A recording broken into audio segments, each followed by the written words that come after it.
उसकी कुल ऊर्जा नियत होती है। अभी अभी अपन ने देखा है, यदि कोई कण t समय में, ठीक है, अभी अभी अपन ने एक बात लिखी है, E बराबर k प्लस यू। क्या कहा हमने कि कण की कुल ऊर्जा है वो क्या होती है? कण की कुल ऊर्जा, अगर सदिश ना लगाऊं मैं, तो गतिज और स्थितिज ऊर्जा के योग के रूप में होती है। स्थितिज ऊर्जा क्या होती है? जब किसी कण पर बाह्य बल लगाया जाता है तो उसमें बाह्य बल के विरुद्ध वो ऊर्जा क्या हो जाती है? संचित हो जाती है, बल के विरुद्ध। ठीक है, ऊर्जा क्या हो गई? संचित हो जाती है, तो वो क्या कहलाती है? स्थितिज ऊर्जा। तो स्थितिज ऊर्जा की डेफिनेशन क्या हो गई? U बराबर माइनस का Fx। F क्या है? लगाया गया बल है, और x क्या है? विस्थापन है। कई जगह dx ले लेते हैं, कई बार x ले लेते हैं, कोई मैटर नहीं करता। और E क्या है? आपकी कुल ऊर्जा। ठीक है, तो कुल ऊर्जा को हम किसके द्वारा लिखते हैं? गतिज ऊर्जा है तो 1/2 mv²। मान रख दो दोनों की, 1/2 mv² प्लस माइनस का Fx plus into minus minus Fx। ठीक है, अब क्या करें? v के लिए हमें मान चाहिए, तो हम काम करते हैं, इसको क्या कर देते हैं? पक्षांतरण। पक्षांतरण कर दूं मैं, तो 1/2 mv² is equal to E plus Fx। इस प्रकार से लिख सकता हूँ इसको। ठीक है, E प्लस Fx। मुझे v का मान चाहिए, तो क्या कर दूं? वज्र गुणन कर दूं इसको, 2 और m नीचे आ जाएगा, v² बराबर 2E plus Fx by m। और v का मान चाहिए तो इसकी पावर यानी रूट दोनों तरफ कर दूं, तो इधर v और इधर क्या आ जाएगी? पावर इसकी 1/2। v बराबर root of 2E plus Fx by m। ठीक है, हो गया।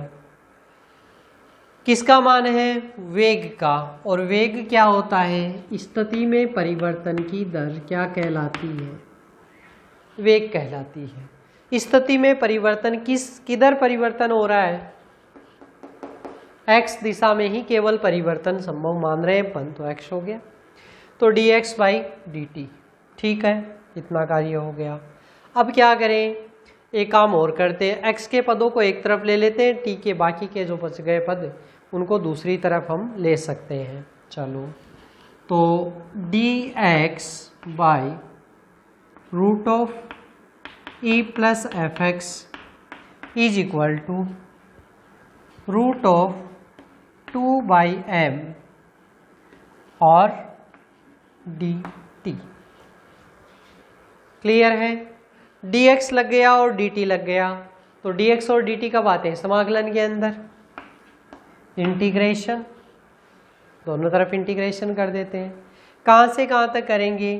तो 0 प्रारंभिक स्थिति से x तक परिवर्तन है, और 0 से यहाँ पर कितना परिवर्तन है?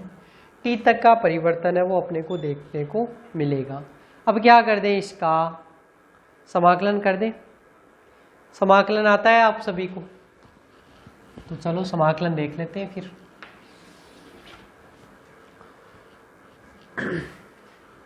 वन अपॉन क्या हो गया?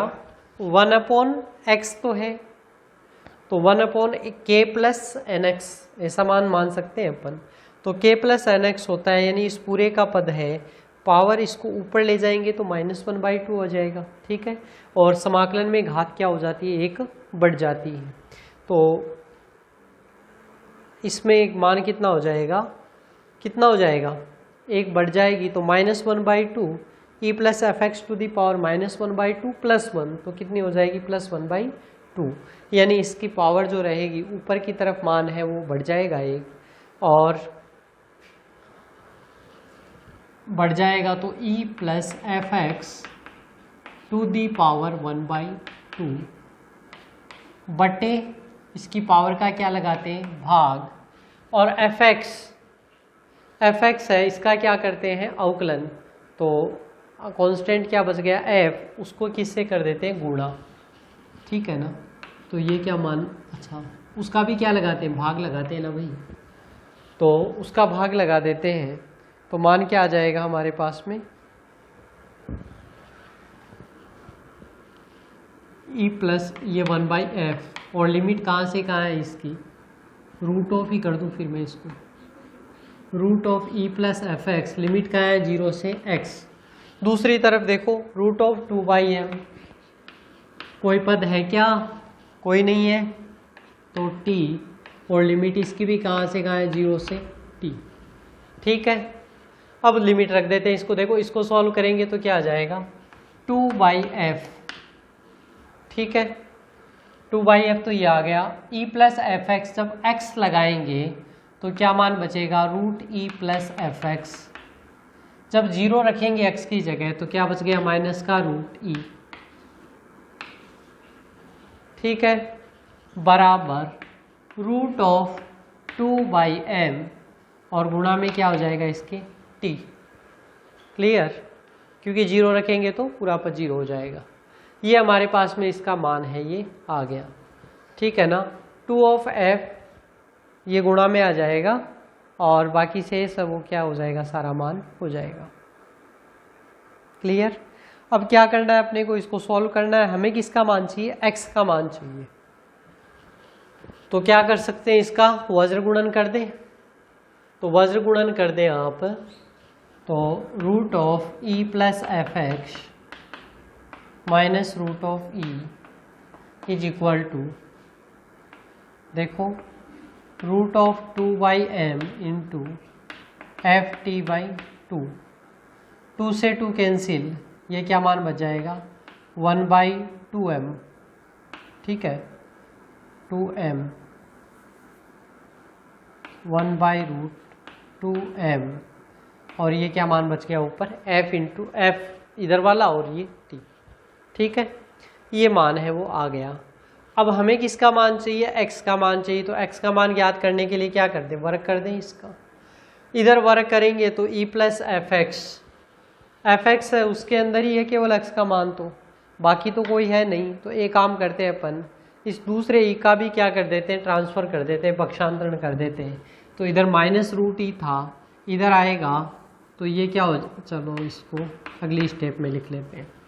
Root E plus F X बराबर 1 या F T by √2m plus root E, ये मान हो गया।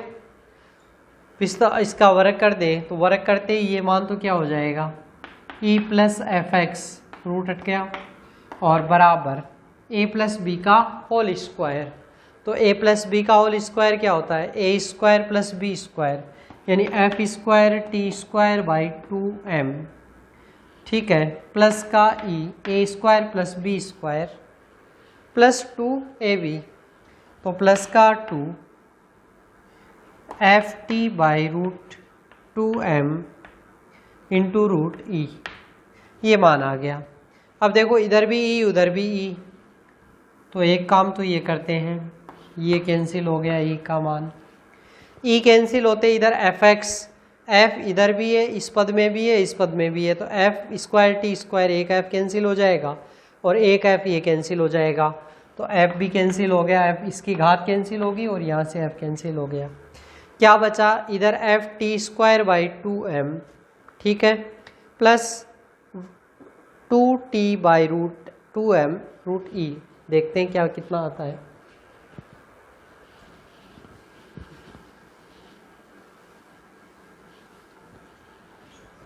तो कितना मान आ गया, इधर एक तरफ तो क्या बच गया, x बराबर F T square by 2m, F T square by 2m plus 2t root E by root of 2m,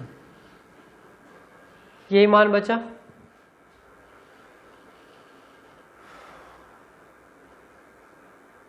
clear, इसमें किसी को डाउट नहीं होना चाहिए। अब देखो यहाँ पर और इसको सॉल्व कर सकते हैं, रूट में दोनों, यहाँ √2 और ये मान, तो इसको सॉल्व करेंगे तो F T square by 2m plus T √2e/m। 2 से ये कैंसिल हो गया, देखो ये √2 बच जाएगा ना, तो √2e/m। ठीक है, ये बीच में क्या है, प्लस है, F T square by 2m। ठीक है, अब यहाँ पर अपन काम में लेंगे न्यूटन का द्वितीय नियम और कण की प्रारंभिक स्थिति। तो न्यूटन के नियम से हमें क्या पता है, F बराबर क्या होता है, m इंटू ए। ठीक है, और कण की प्रारंभिक स्थिति, यानी प्रारंभिक स्थिति में मानता हूँ कि प्रारंभिक स्थिति में वेग क्या है इसका, 1/2m v0 स्क्वायर। ठीक है, और इस कंडीशन में ये मान कितना है, E है। ठीक है ना, E इसका मान है, वो प्रारंभिक स्थिति के अंदर अपन मान लेते हैं। ठीक है ना, माना कण की प्रारंभिक स्थिति पर वेग क्या है, v0 है, ऊर्जा है ये E है, और F बराबर क्या है, ma है। तो F/m बराबर क्या बस मिल गया इसमें, A। ठीक है, तो पहला पद क्या आ गया, 1/2 F/m को क्या लिख सकता हूँ, A t square plus 1/2m v0 square. अब देखो इसको मैं शिफ्ट करूं तो 2e/m। ठीक है, और इसका रूट 2e/m क्या हो जाता है, v0 स्क्वायर, तो v0 बराबर √2e/m। क्लियर, तो v0 बराबर √2e/m ये हो गया। ये मान हम कहाँ रख देंगे, इसकी जगह, तो कितना हो गया मान t, और ये किसका मान है, v0 का, तो कितना मान आ गया, x बराबर v0 t plus 1/2at square. और ये आपका एक समीकरण है, गति का समीकरण, s बराबर ut plus half at square. तो न्यूटन, ये आपका गति का एक समीकरण है जो कि यहाँ से प्रूव हो गया। तो इस प्रकार हमने क्या सिद्ध किया, इसमें संरक्षी बलों के अंतर्गत कण की सरल रेखीय जो गति है उसके बारे में व्याख्या की है। ठीक है ना, तो अगर या तो ये आ जाता है सिद्ध कीजिए ये वाला, नहीं तो ये पूछा जाता है, ज़्यादातर यही पूछा जाएगा संरक्षी बलों के अंतर्गत कण की सरल रेखीय गति को समझाइए। तो इस प्रकार से ये सारा कार्य है, ये आपको करना है। आई होप क्लियर हो गया होगा आपके लिए। ठीक है, बाकी हम पढ़ते हैं अगला टॉपिक, टाइम है अभी। चलो मूव टू नेक्स्ट टॉपिक, स्थितिज ऊर्जा वक्र। बहुत अच्छा टॉपिक।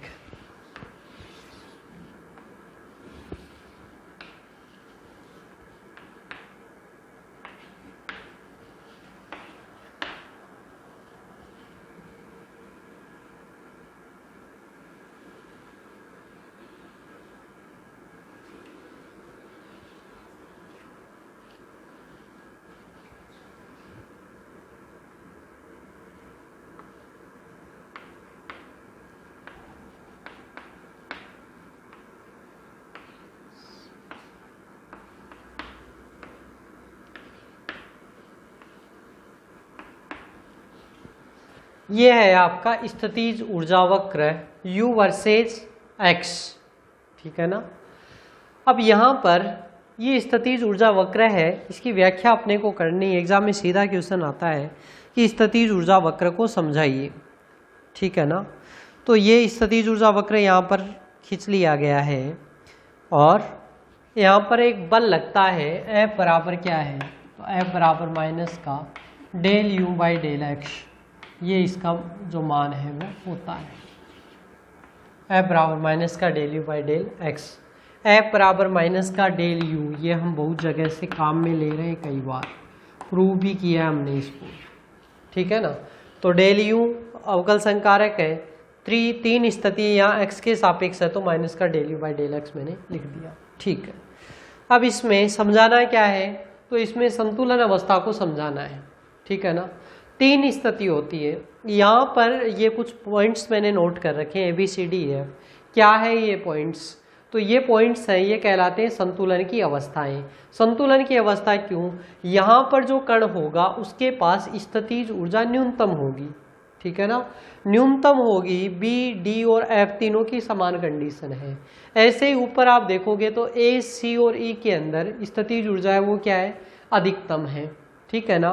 तो अधिकतम हो चाहे न्यूनतम हो, उन दोनों ही कंडीशन में संतुलन रहता है, तो वो क्या कहलाते हैं, संतुलन की अवस्थाएं कहलाती है। ठीक है ना। तो एक बात तो ये हो गई कि संतुलन की अवस्थाएं कौन कौन सी हो गई। संतुलन की अवस्थाएं हो गई आपकी ए, बी, सी, डी, ई, एफ। और ये जो पॉइंट्स है ये क्या कहलाते हैं, आपके संतुलन बिंदु कहलाते हैं। अब यहां पर 2-3 कंडीशन है, एक तो स्थायी संतुलन और एक अस्थायी संतुलन। स्थायी संतुलन क्या है भाई, स्थायी संतुलन मैं कह रहा हूं कि यहाँ BDF पर कण की ऊर्जा है वो क्या है, न्यूनतम है। तो कण को चाहे इधर थोड़ा सा विक्षेपित कीजिए या इधर विक्षेपित कीजिए, वापस कण कहाँ आएगा, न्यूनतम ऊर्जा। यानी प्रत्येक कण क्या चाहता है, ये प्रकृति का नियम है, सभी अपनी कांस्टेंट स्थिति में आना चाहते हैं, न्यूनतम ऊर्जा की स्थिति में आना चाहते हैं। तो बी, डी और एफ इनके अंदर, यानी यहाँ पर इसको अगर इधर विक्षेपित करोगे तो भी यहाँ पर आएगा, इधर दोगे तो भी यहाँ पर आएगा वापस। ठीक है ना। यानी कण क्या हो रहा है, वापस यहाँ पर आ रहा है। इसलिए बी, डी और एफ ये क्या है, आपके स्थायी संतुलन के बिंदु। ठीक है जी। दूसरे क्या है, अस्थायी संतुलन। अस्थायी संतुलन की बात करें तो अस्थायी क्यों कहते हैं, संतुलन तो है क्योंकि U कांस्टेंट है, U मिनिमम और U maximum. F U maximum कर दो चाहे मिनिमम कर दो, इसका मान कितना हो जाता है, F का 0 हो जाता है। इसलिए हमने कहा कि ये संतुलन की अवस्था है। ठीक है। तो अस्थायी संतुलन की अवस्था क्या है, A, C और F थोड़ा सा एनर्जी ज्यादा दे दो या कम कर दो, या तो कण यहाँ आएगा या यहाँ वापस यहाँ पर नहीं आएगा। ठीक है ना। तो ये तीनों बिंदु क्या कहलाते हैं, उसके अस्थायी संतुलन ए, सी और ई। ठीक है। ये आपके क्या कहलाते हैं, अस्थायी संतुलन की अवस्थाएं। ठीक है। अब हम देखते हैं इसकी एफ की, यानी यहाँ पर ये वास्तव में क्या ऐसा ही है क्या, इसके बारे में देखते हैं। तो देखो एफ कार्य कर रहा है इधर, ठीक है ना। यानी कण जब इधर गति कर रहा है तो किधर गति कर रहा है, पॉजिटिव एक्स की ओर। तो ये जो प्रवणता है ये कैसी है, del U by del X कैसा है, नीचे की ओर है यानी कमी हो रही है, तो कैसा है, ऋणात्मक है। ठीक है ना। ये स्थिति है। तो माइनस का del U by del X कब है, जब एफ क्या है, एफ धनात्मक दिशा में लग रहा है, एक्स दिशा में बढ़ा रहा है, तो उस कंडीशन में प्रवणता क्या है, ऋणात्मक। इसके विपरीत देखते हैं, जब ये del U by del X है, del U by del X यानी प्रवणता धनात्मक है, तो बल किधर कार्य करेगा, इसके विपरीत दिशा में। ठीक है भाई। यहां पर एफ ये minus del U by del X था तो एफ पॉजिटिव ले रहे थे, यहां पर del U by del X है वो पॉजिटिव दिशा में है, बढ़ रहा है, तो एफ क्या कर रहा है, उसको कम करने का प्रयास कर रहा है। एफ क्या कहता है कि यहाँ स्थायी संतुलन की अवस्था में आ जाइए, तो ये क्या हो गया, नेगेटिव हो गया। ठीक है ना। यानी हमेशा del U by del X और एफ की स्थिति है वो अपोजिट रहेगी एक दूसरे के। ठीक है। तो ये हमने क्या किसके बारे में बातचीत की है, क्या कहलाता है ये आपका स्थितिज ऊर्जा वक्र है। 3 अवस्थाएं हमने इसकी पढ़ ली। तो 2 अवस्था तो कौन कौन सी हो गई, अस्थायी संतुलन और स्थायी संतुलन। उदासीन साम्यावस्था क्षेत्र क्या है, यदि किसी क्षेत्र में कण की स्थितिज ऊर्जा का मान नियत हो तो उस क्षेत्र में कण पर कोई बल कार्य नहीं कहलाता है। तो उदासीन साम्यावस्था, जैसे कोई मेरे हाथ पर चोक रखी और ये स्थिर है, तो स्थिर है तो ना तो इस पर बल इधर की ओर है ना उधर की ओर है। ठीक है ना। तो कोई परिवर्तन इसमें नहीं होगा, तो ये क्या कहलाता है, उदासीन साम्या अवस्था। तो 3 अवस्थाएं हो गई, स्थायी संतुलन, अस्थायी संतुलन और उदासीन साम्या अवस्था की स्थिति। तो इस प्रकार से हमने किसके बारे में पढ़ा है, स्थितिज ऊर्जा वक्र के बारे में पढ़ा है। अब हमारा एक टॉपिक और रह गया, तो वो अपना हो नहीं पाएगा, तो वो अपन पढ़ेंगे नेक्स्ट क्लास में। ठीक है, थैंक यू।